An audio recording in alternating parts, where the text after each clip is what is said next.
My girlfriend humiliated me and I want to break up with her. I've been with my girlfriend Carly for 4 years, and I wanted to marry this woman until last night. Carly has been under more stress from work and family during the last few months. Her dad has cancer and it hasn't been easy on her. She's been drinking more and more. And while I don't mind her drinking, it's how she gets. When she's intoxicated is where I begin to have issues. She has a tendency to get pretty mean and say some awful things, talking about my appearance or how small my pee-pee is. She makes me feel like I'm not enough for her emotionally or in the bedroom. She is almost always apologetic the next morning and will spend the next few days after the trying to fix things, but will turn around and do it again when she drinks. It really came to a head last night when I took her and her friend out to a local bar that's popular. I volunteered to be their DD for the night. She's driven intoxicated before, and I didn't want her to make that choice again. I told her that I didn't want her to drink too much tonight, and she agreed that she wouldn't. The bar was packed when we got there, so we all went and sat at the bar and ordered some food and drinks.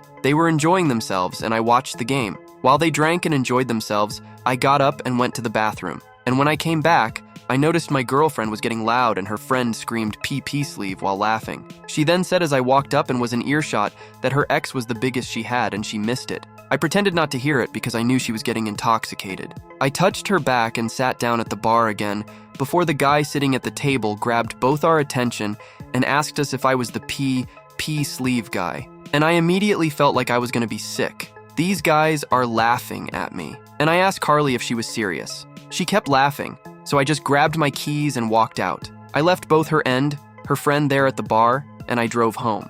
I immediately packed up my essential stuff and I went to stay with a close friend for a few days. I didn't get any text from Carly until about an hour after I left them there asking where I was. I then got a bunch of missed calls and texts that weren't anything but angry. I answered one call and she was still slurring her words, and I heard she was still in the bar, so I hung up and turned off my ringer. I woke up to a stream of apology texts and more missed phone calls. She apologized and said she messed up and was wondering when I was coming home that I satisfied her and that I'm more than enough for her, that she'll make this right if I come home. My girlfriend humiliated me and I want to break up with her. I drove back to our apartment to get my stuff and my cat. The next morning, my ex, Eva, came with me. My ex and I are childhood friends and Carly knows this. I told Eva to wait in the car and I would text her when I needed help with things. I walked in the apartment and Carly was sitting on the couch crying. She saw me and ran over to hug me. She immediately started apologizing. She said she was sorry and that she knew she messed up, that her friend told her what she said. I asked her if she cheated on me. She immediately said no and offered up access to everything of hers.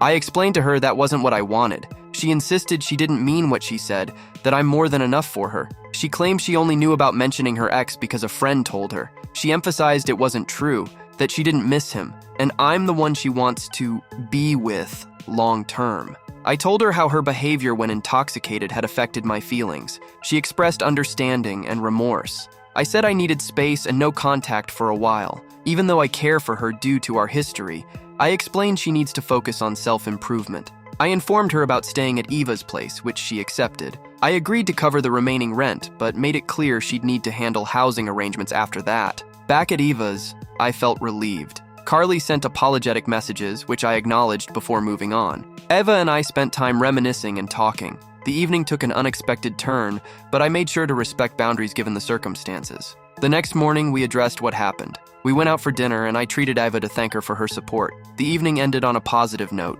leaving me feeling more confident than I had in a long time.